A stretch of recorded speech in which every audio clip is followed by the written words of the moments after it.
That's the only ones that. The ones highlighted on the page. Yeah. Oh, I know. I don't do this bad. What the candy The only one? thing I do is talk to them.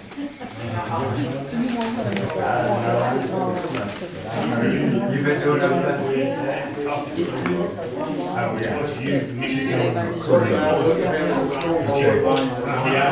The controller was supposed to come in today, but it didn't. Okay. Too much stress. And we hoping it'll be here tomorrow. Not long. Town of Kentwood Council meeting for November 2nd, 2022 is now called to order. We will have prayer by Councilman Brookfield and pledge by Councilman Cooper. Please stand. Oh God, we thank you tonight. We thank you for what you're doing in our lives, God. We thank you for the town of community, Kentwood, and this community, God. Continue to take us to what we need to go, God. Continue to bless our mayor, this council, as well as the citizens of this town. Let everything be done tonight, God, be done decent and in order. In Jesus' name we pray, amen. Amen.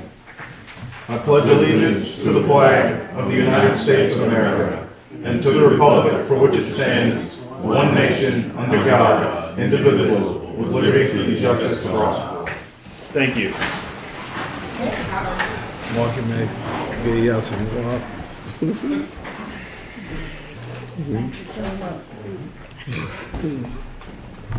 Roll call. Tre'Von, Here. Cooper, Present.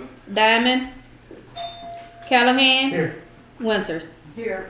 Public is invited to have public input on agenda items. 2 minutes per agenda item must be recognized by the chair before speaking. Number 1, approve last month's minutes. So moved. Second. Been moved by Councilman Cooper, second by Councilwoman Winters to approve the minutes of last month's meeting. Any questions? All in favor, vote by saying aye. Aye. Any opposed? Motion carries. Financial reports submitted to council via email. Approved City Hall to be closed on Tuesday, November 8th, 2022, and for the election. Question. Question. Mayor, has this been done in previous times? I can't remember because if we when you say close in town hall, that means maintenance workers and all. Yes. I know that AME has approved theirs to be done. I don't think it's ever been done during a midterm election, but some of the other municipalities have voted to do it this term. Okay. I feel like it's a good idea to let them off because the other ones are. I spoke with Mayor Daniels from AME today. He said they did approve theirs to be off for Tuesday. So So Second. been moved by Councilman Callahan, second by Councilman Cooper to approve the closing of City Hall Tuesday, November the 8th. Any questions? All in favor, vote by saying aye. Aye. Any opposed? Motion carries. Approved liquor license renewals for 2023. Incomplete applications or applications not received will not be approved. We only received 4. Kentwood VFW, The Dove, Market Max, Kentwood Food Market, and Sutherland's Grocery. And Chief is, I'm sorry. Yeah. Go ahead, sir. Chief is okay with all this, right? Yes. He didn't say anything. So moved. Second. Been moved by Councilman Hookfin, second by Councilman Callahan to approve Kentwood VFW, Market Max, Kentwood Chevron, and Sullivan's liquor license. Any question? All in favor, vote by saying aye. Aye. Any opposed? Motion carries. Susan Hayes to discuss council members' health insurance. She is not here. We can speak up on it. It's Can on the agenda. give me 1 second. It's on the agenda. Yes, it should is. be able to. Go ahead, sir. Okay, my question is, are council members considered part-time or full-time? Part-time. Okay, do you know of any other part of the parish government that offers employees insurance that work part-time? AMET does. Part-time employees? As far I'm as not council talking about members, council members, I'm talking about part-time part-time employees, workers. I'm not sure. Well, from what I know, they don't. Another thing, I feel that council members that can get insurance another way, other through the town having to pay for it, it should be made mandatory that they go through the other means to get it. From what I understand, our town's pretty well in a financial crunch. The maintenance workers, they begging for more men to help. We down to, I think 4 and 1 part-time. You know, this would be a great help to the town of Kentwood if those that could get insurance another way would. And as a part-time employee, I'm asking all of y'all, do y'all feel that y'all put in 30 hours a month doing Kentwood work?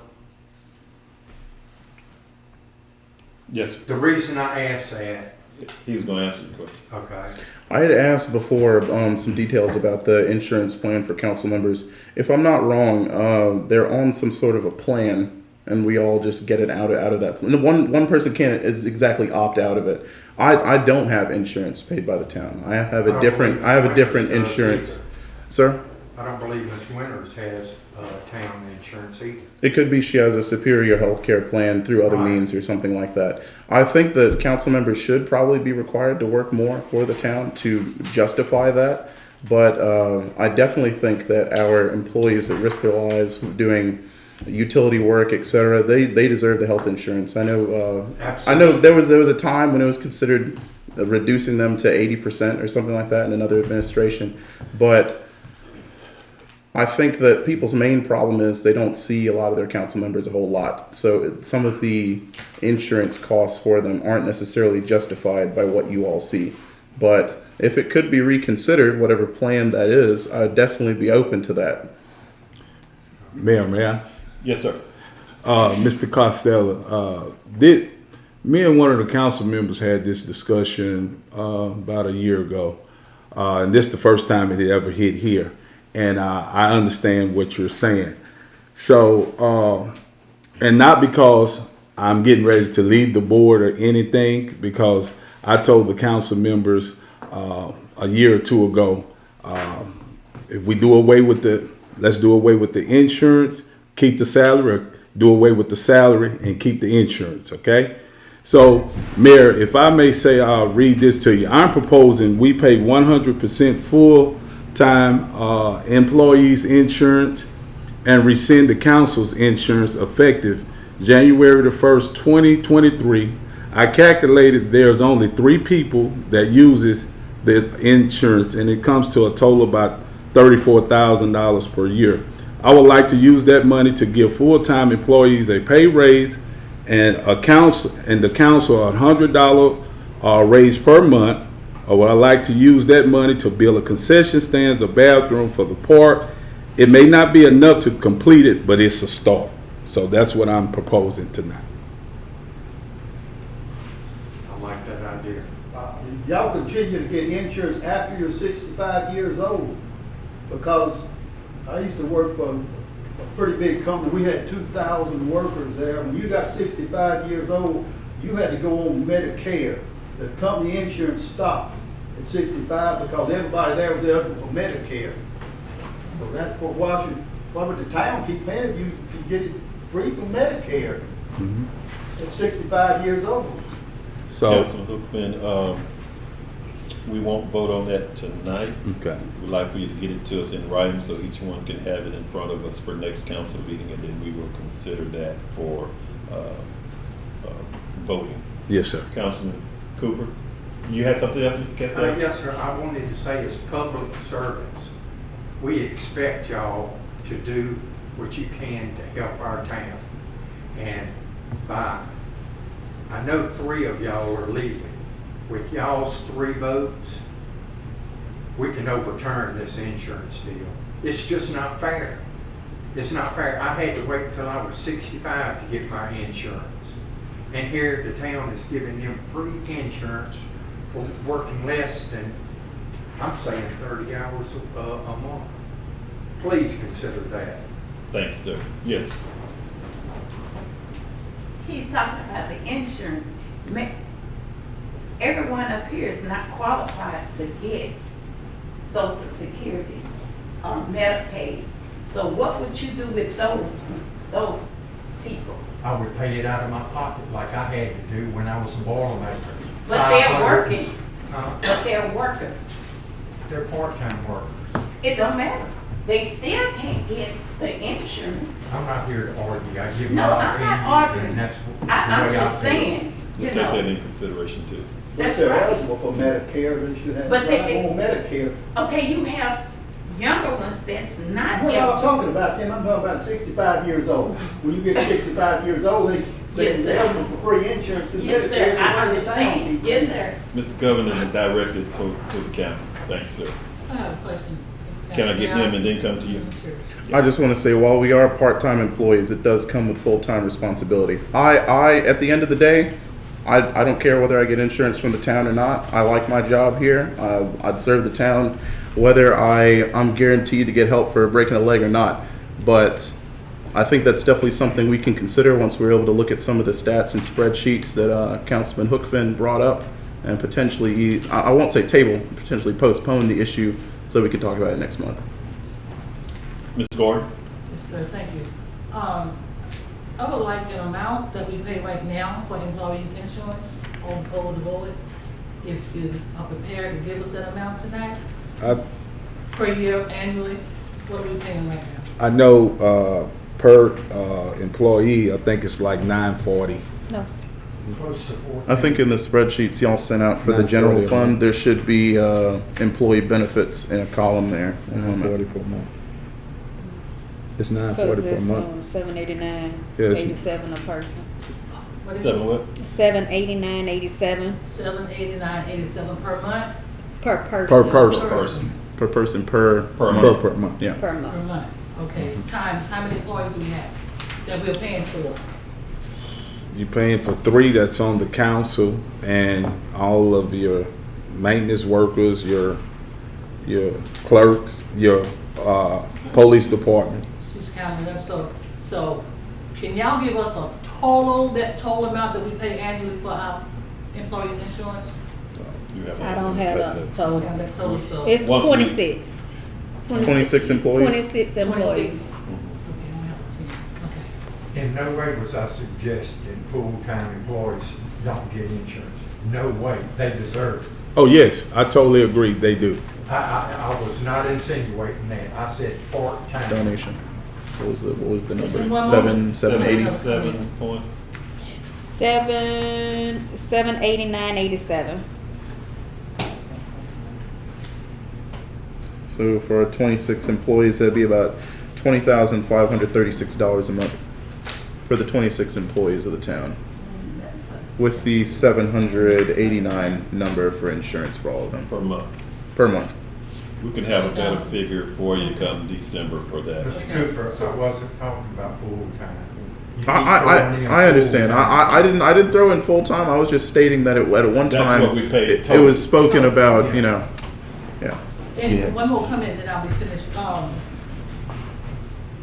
This administration would, even if you vote on that, put it in place, a new administration coming in can override that. That's Because right. yes, just make sure that everyone understands that. Ms. Nikki had a question. Yes, ma'am.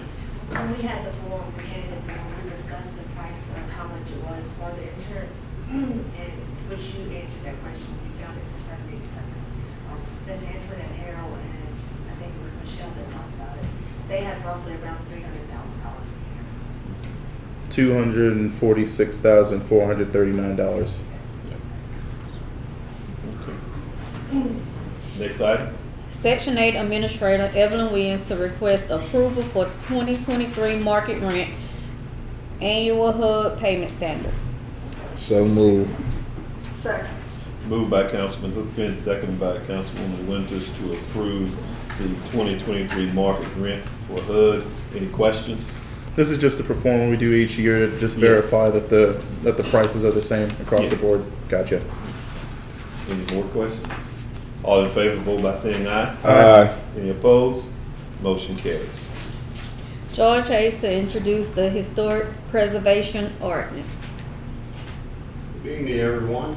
Good evening. Mayor, Upside council down. people, and all of you wonderful Kentwood residents. It's upside down, So- Mr. George. Mr. Hayes, it's upside down. Could you flip it over? It's over here. You have to. There we go. So I'm gonna hand everyone a copy of the ordinance that at the conclusion of my presentation, I'm gonna ask you to adopt. And this is the ordinance that creates a historic preservation district in the town of Kentwood. And I'll identify the geographical area in a few minutes. But I wanted to take a few moments and just kind of tell you why we're here. We're here to adopt this ordinance that we've been talking about since last January.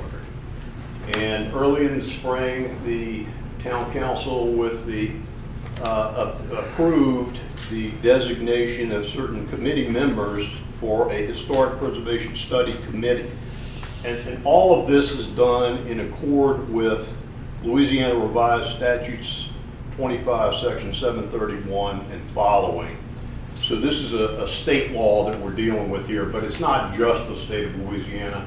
It's every state in the union, and they have the Department of the Interior is the group that handles it for the federal government. But at any rate, the first step was for the mayor to appoint and then the council to approve the appointment of people that served on a historic preservation study committee. And those people were myself, Nikki Carrier, Ms. Irma Gordon, Ms. Karen Griffin, Chief Michael Cazzaruni, and Christian Monger. And we met on many different occasions and then did a lot of homework. And the idea was to propose to the town council an area that we would like to be designated as a historic preservation district. And I'm going to hold this up and spin it, but the bottom line is that it runs on the east side from the railroad right-of-way, and it runs from Avenue E, from Avenue E through the center line of Avenue G. And then the eastern side of it is the vacant building that used to belong to the Knights of Pythias. That's a couple of buildings off of 38. So that's the general geographic area. If anyone didn't understand what I just explained, please come over here and take a look. It's outlined in red. But what a historic preservation district does is it allows, it creates a historic preservation commission that is composed of 5 to 15 people that adopt rules, regulations, and standards for either the construction of new properties or new buildings within the district, or the rehabilitation or the repair of others. And the Historic Preservation District, Study Committee looked into every single one of these properties. So each one of the properties that's in here was investigated by members of the committee, determined who owned the properties, whether they were abandoned, whether they weren't abandoned, what type of use, to the extent that we could determine when they were constructed. They were all listed on a flow chart, which was produced by the committee. And then the next step for the committee was to prepare a report. And I believe all of you have a copy of this. But the report was produced by the study committee and then presented to the planning commission. That's the committee that's headed up by Lonnie Harrell and Miss Alice Mary Honeycutt. So we had a public hearing on the report, and it had as details, it had the district that we're talking about, and it had a proposed ordinance very similar to the one that you have right there. And it had some other information in the report that dealt with why historic preservation was important for the town of Kentwood. And I'm going to detail that more in a minute, but boil down to a nutshell, a lot of the buildings in this town, and for a plethora of reasons, have been allowed to fall into disrepair, have been changed, and some of the areas within the Historic Preservation District are a hodgepodge of different types of construction and materials and that type of thing. The Main Street program, which is what we're shooting for, has as a strategic goal the redevelopment of Main Street and with an economic redevelopment. And it is dependent upon creating an area that is attractive, that is protected, that is conservative, not conservative, but conserved, I'm sorry. And what we're trying to do there is conserve the architectural and structural integrity of Main Street. So let me back up for a second. You have on your books right now an ordinance that deals with Main Street from Highway 51 basically to the railroad right-of-way, and it deals with properties that front on Main Street. And so if you want to renovate your building, if you want to build a new building, if you want to change the structure of the new building, you have to comply with that ordinance, which requires, thank you, Mayor, which requires that you hold a public hearing in front of the town council, present your plans and specifications, and then the town council determines whether or not what you want to do is in conformity with what we have on Main Street right now.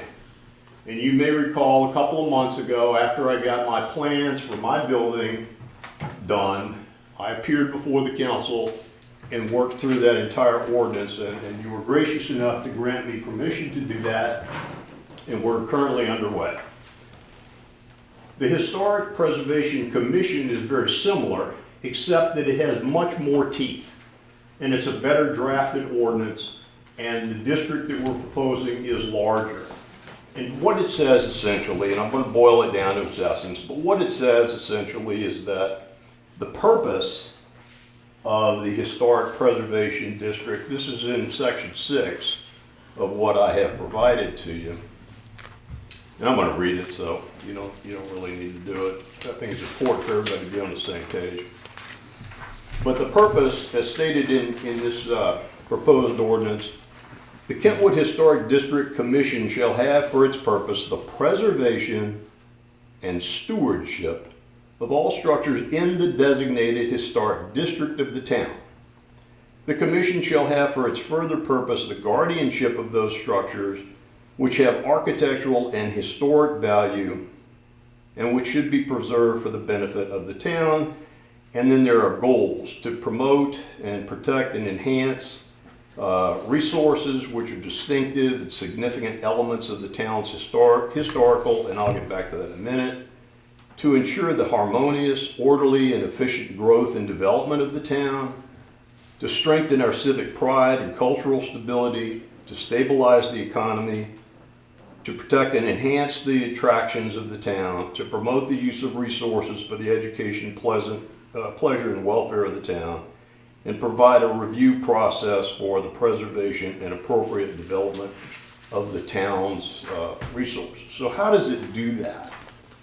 Well, the way it does that is it creates the district, and it says that if you want to make any changes to any of those buildings there, or construct a new building, or rehabilitate a building, which is what I'm doing, then you have to, it's a two-step process. If you come to the town hall or city hall first, and you try to apply for a permit, Michelle or whoever the town clerk is in the town at the time is going to tell the applicant, you have to go and make an application for what's known as a certificate of appropriateness with the Historic Preservation Commission. In other words, they won't issue you permits until you do that. All right, well, what is this Historic Preservation District Certificate of Appropriateness? I mean, it sounds like 5 people are controlling the world. That's not right. the national statistics are that less than 1% of applications across the United States, and there are hundreds of thousands each year, are denied. Most of them, the vast majority, 60 to 70%, are approved at the staff level by whoever comes through the door. So let me give you a couple of examples. You've got in the district that we're proposing here, you've got some homes. If those people want to change their home, if they want to modify their home, if they want to add on to it and that kind of stuff, the commission is not going to be real strict with regard to that. They're going to pretty much be able to do whatever they want to do. However, if you're talking about the old Paris flea market or one of those other still existing buildings on Main Street and you want to turn it into a steel building, the commission is going to say no. And you're going to have to, you're not going to get the certificate of appropriateness there. And the reason is because the materials that are used are not, they're not in sync, if you will, with what else we have going on there. It's unfortunate that the Council of Aging building is a metal building, and I think that personally that's probably what prompted your appearance on Main Street ordinance. But be that as it may, eventually, once we get the things that we want to try to get done with Main Street, I would like to try to put up, some sort of facade to make it look older. The building would still be functional, but that's an example of what the Historic Preservation Commission would do. And the commission has to adopt, like I said, it has to adopt regulations, criteria, that type of thing. Like Hammond has a historic preservation district, and it's fantastic. In fact, they got the national award for the best one in the entire United States this year. Their standards are 105 pages long. I don't think we need anything anywhere near that. But that's the kind of detail that you can have with regard to some of these things. I don't think you need to do it. So, getting back to it, you apply for your certificate of appropriateness, and the types of things that we're looking at are scale. What's the scale of the building? How big is the building in relationship to other buildings in the area? If you want to build something the size of, I don't know, Swegman Brothers grocery store, if any of you remember that, on Main Street, that's just far too large for what we're talking about. What we're trying to do is bring together some protection and some building requirements that will make those buildings much more attractive. Because when they're more attractive, people will come. And when people come, small businesses come and other things. And I'll give you some statistics in a few minutes about that. But scale is one thing. Siting. Where is the building that you want to build on the lot? Is it right on the front? Is it way in the back? I mean, if you've seen some of these big box things now, like, I don't know, not Circuit City, well, let's just say Dillard's for a second. So if you go down to Dillard's and you're in the Hammond Square Mall, you'll see that they're set way back and all the parking's in the front. And that's the way it used to be in the old days. It's much more attractive, though, if you put that building in the front and you put the parking in the back.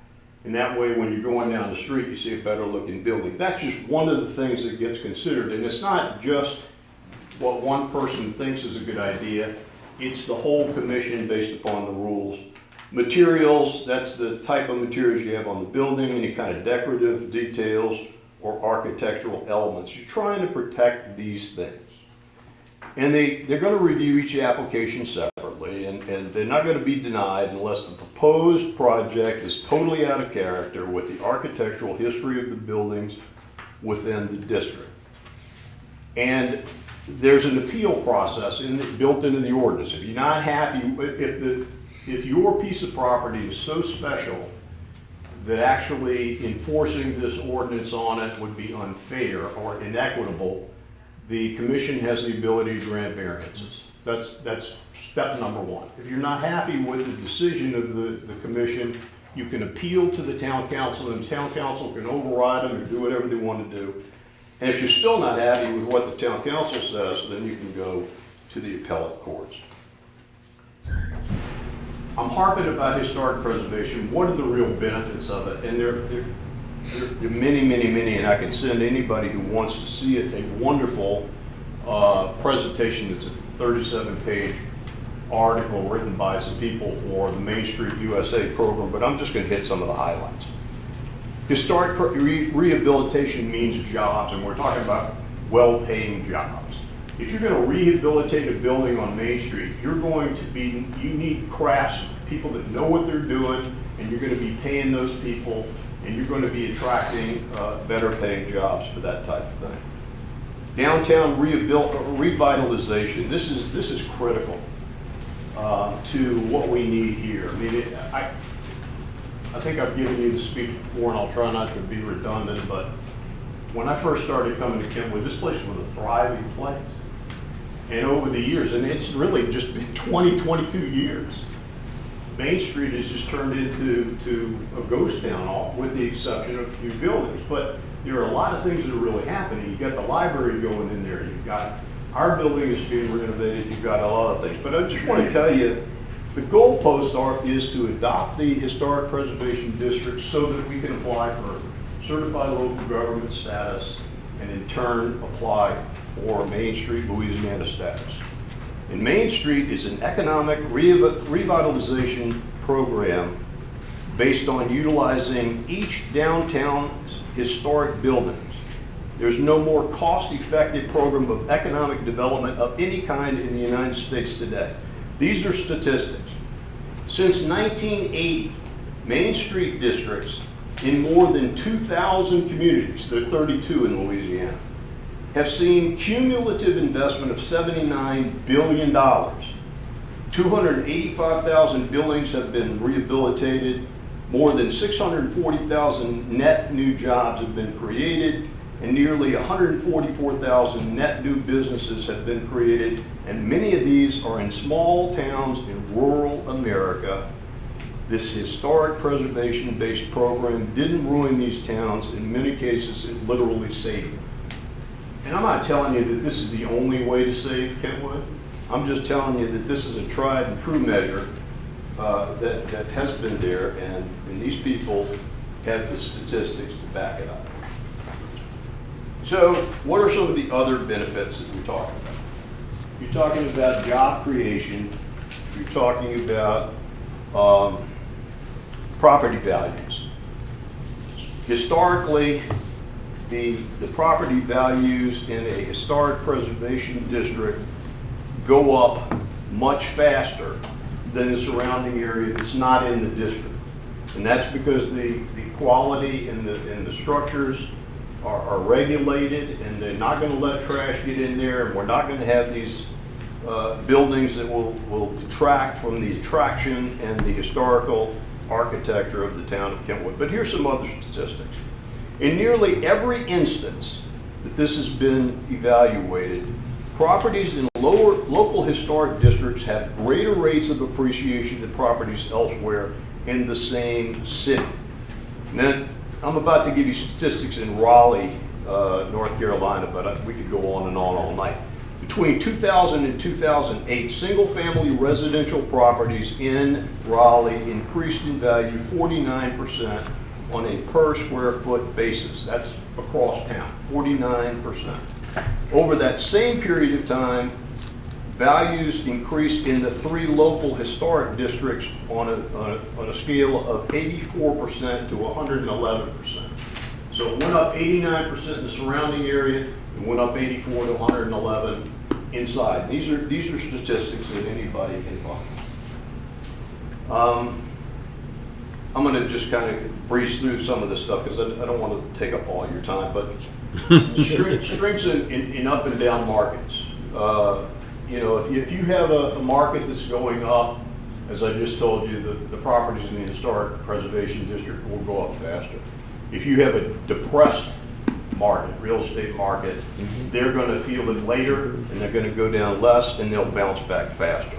Small businesses, historically and statistically, most of the small businesses that are in the United States that are growing right now. Well, let me give you the statistics. It's a small business, the backbone of America. 96% of all businesses employ fewer than 50 people, 89% fewer than 20, And these small businesses employ 23 million more workers than Fortune 500 companies. So an economically dynamic city, like what we're trying to create here, should be particularly concerned about creating an environment that's hospitable to small businesses. It's often historic districts that are the location of choice for these small buildings, and they provide a competitive advantage because they attract people, they have spaces and other things. They create jobs that mean more. In the knowledge and creative class sections, many more of the people that have those jobs live in these districts. Neighborhood level diversity, I mean, the whole thing is that it encourages community involvement. And I'm not blowing our horn, I'm just telling you, some of the things that we're doing are attempting to try to do this kind of thing. Like we have the farmers markets, we're gonna have a car show, Nikki had the business trick or treat the other day. And if you drove around on Halloween night, you saw people, and you saw people getting together. And during the forums that we had, they asked every single candidate, and every single candidate said, the one thing we have to do is come together and work together. Well, that's true. But it's things like this, like that we're doing, that bring the people out there. I mean, I haven't talked to anybody that didn't think that business trick or treat wasn't a huge success. And it was black and white and purple and green people. Everybody was out there and everybody had a good time. And it was that kind of thing, the community involvement, and that's what we're saying that this historic preservation will do. So just to end on a couple of notes here. Number one, if you increase the value of the properties, you're going to increase the property taxes, which means more revenue for the town. But what's more important, really, is that the historic preservation is a catalyst for investment, significant investment. You know, if everybody drives up and down the streets, and some of the people at the forum, I think Mr. Gordon was talking about the fact that you drive up and down and there's trash and there's litter everywhere, and that's a turnoff. It's clearly a turnoff. But even if it's all cleaned up, if everything still looks hodgepodge and there isn't any kind of control over what's developed and built in there, it's a turnoff as well. People come, and statistically, they come to these historic preservation districts. So I'm asking the council tonight, this has been a long journey. We started with the study committee, we went to the public hearing with the Planning and Zoning Commission, and the statute says that the last step after we've submitted the report is to come and propose the ordinance and tell you what we're proposing as far as the district goes, and ask the town council to vote on the ordinance. So I'm asking the council to do that tonight so that we can move forward with the certified local government application and then eventually move on to Main Street, Louisiana. I thank you for the time. I'm sorry that I took up so much of it, but it's a story that I think has to be told, and we're only trying to do this for the betterment of Kentwood. And I'll ask you a question. We have to make sure we follow how we do our ordinances as far as running it in the paper. Mr. Bruce is going to have to look over, and then we follow the process. Councilman Cooper. Oh, I was going to say that as well. I do also want to say I think this is all a great idea. I think honestly, if we had people come together like that 15 or 20 years ago, Main Street would look really different today. The one thing I do want to say though, going along with our process of approving ordinances, it would be in December if we approve the introduction of this now, when we would actually vote on this, right? Yeah. I'll say that with it being this time of the year, 3 of us might not be coming back to this table. The presentation that we just had, even if we vote on it, it'll be a very different board that will potentially see it next time around. And there's a lot of people with a lot of bright ideas coming in, could potentially, and I think that it might do them a disservice if we don't give them the opportunity, whoever new comes in, to review this and give their thoughts on it. Because, like I said, some of us might not be here in January. So I think it might be wise to give whatever new administration the opportunity to review this and go over it and wait until January the 5th. We'll take that in consideration. Yes, sir. Obviously, you have to follow whatever your procedures are for adopting an ordinance, but there's no sense in delaying this decision. If something that should happen inevitably, it should happen soon. And so what we have is we have people that are definitely not going to be here on this board. At least 3 of you are not going to be on the board come January, but that is no reason to stop or delay the adoption of this ordinance, because the next administration, if it determined that it didn't like what has been done They still by can this go back. administration, Right. can always modify the ordinance or Right. revoke the ordinance. Exactly. Or do whatever they want to do. So with all due respect to Councilman Cooper, I think that this particular board, which has babysat and developed this particular child since January, should be the board to vote on. Thank you. We'll take that in I have a consideration. comment. Yes, yeah. Yes, sir. I agree with Mr. George right here, but I also think that the public should also hear his presentation. We're going to follow the process. There'll be a public hearing with our ordinance process. Yeah, so you get the word out to the public, so they also will know where everything is, where the line gonna be drawn, and know everything, so they won't think you pushing nothing down their throat, like they do sometimes. So if we can get the public in to hear your presentation again, Mr. George, let them understand everything that's going on and what we're trying to do, I think that'll help make a difference. It could be another meeting, just get them in, let them do the presentation, beautiful presentation. Thank you. So, I just like to say that I'm highly in favor of everything that Mr. George said. I think it's gonna be a great thing for the town. I don't see how anybody could be against it ever, but, it could happen. But, I think he has the best route and a really good plan about it. Councilman. And Mayor Gordon, I understand what you're saying, but we have council meetings here regular. And guess what? You see the same faces. Did you get this word out? Yes, the word is out. It's on the agenda. It get posted all the time. These agendas go out. They be on the door and everything. They know we have council meeting every first of the month. But this is Wednesday. I understand that, but it's still, what I'm saying is we got to go through this. And like Mr. George said, we've been babysitting this a long time. And why we keep putting things off. So since 3 of us not going to be on the board, everything has to stop. I don't think so. We got to still keep going. Things got to go on. And that's basically what she said. Right. We shouldn't pass it on. So, any more questions? I have a couple of announcements. I was informed by Councilman Hookfin that there are lights out on CB Temple and also going toward Dollar General. We will make sure we get a call in tonight to make sure they're aware of it, see if we can get some help there. Also want to thank Ms. Nikki for the idea of the businesses participating during Halloween night. It was a great idea, and lots of people were moving about the town, so thank you so much. City Hall will be closed November 24th and 25th for Thanksgiving. It'll also be closed November 11th for Veterans Day. And the Kentwood Christmas Parade will be Monday, December the 12th, starting at 6 p.m. One more thing, Mayor, and I promised this would happen. And I see Mr. Hill is here tonight. I'm not going to take that. I want him to stand and tell him about the cans, if you will, Deep. The cans. Yes, sir.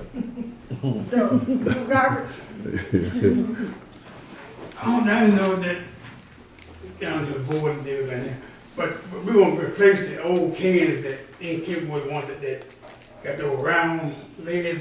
They will be replaced. Because I know County brought that up earlier, and that will be taken care of, and all the bad cans.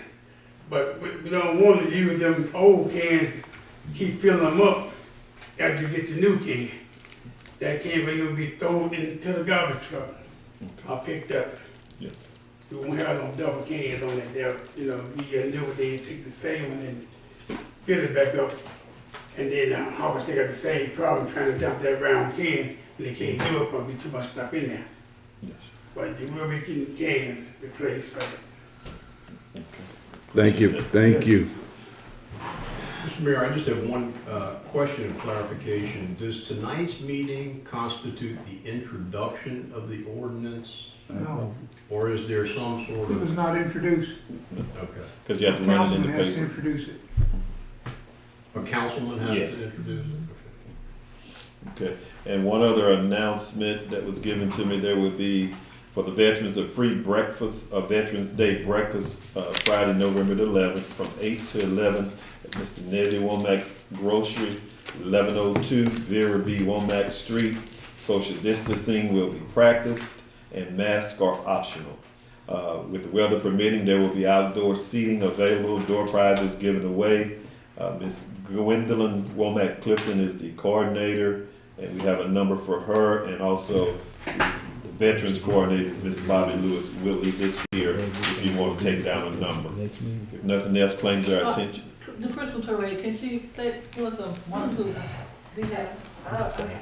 So the Christmas parade, this year's theme is a Starry Night Christmas, which starry is a key word because I'm kidding people then that had, like Miss Gordon, I asked her because she's been inducted to the Hall of Fame. Chef J-Bo is going to be the Grand Marshal since he's a TikTok celebrity chef. He'll be Grand Marshal. I reached out to Trey Palmer to be in the parade as well. Miss Louisiana, Tanya Crow would be in it. The Shriners Club is coming with their bikes and their cars. And I also, this is my big one, I reached out to Budweiser to have the Clydesdales in our parade this year too. So fingers crossed, and maybe that works. So, yeah. And also, I would like to say, with the trick-or-treating thing, people, not just here in Kentwood, but people from Amite came, people from Osaka, and both rural, east and west, came to this town. And it was great. Those people were, the kids were on their best behavior. There was no complaints, no complaining about how much candy they got. I mean, it was great. Everybody had a great time. So next year, maybe next year will be a little bit bigger. Maybe we could do something a little bigger. But it was awesome. I had a great time. And thank y'all so much for letting that. And let me say this. You did a real good job with it, and we got to commend the safety of it. That's why, and I hope whoever be on the board continue to have it from 5 to 7 with so much going on, and that safety first was. And plus the time doesn't change either, so it's still daylight. Right. So that worked out great too. Right. Plus the number of people we had, Oh, we couldn't go I for couldn't hours. tell you. It was We gave amazing. out It was, we gave out a lot of candy. And a Market lot of Max, people probably ran out. Market Max told me that they always have candy left over. She said at 5:45 they were out of candy, and she couldn't believe it because she had 90 bags of candy, and it was all gone. That was, Yeah, it was 200 or 300. It was great. Thank you all for the ideas and all of the things that you do to help us make Kentwood a great town. Nothing else, meeting adjourned. Everybody never started.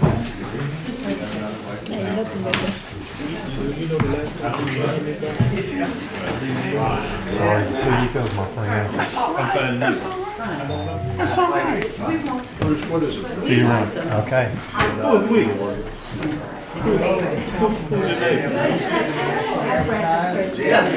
Terry, where you running off to? I'm gone. It has been fun to meet you. And I have Mr. Rooks look into it because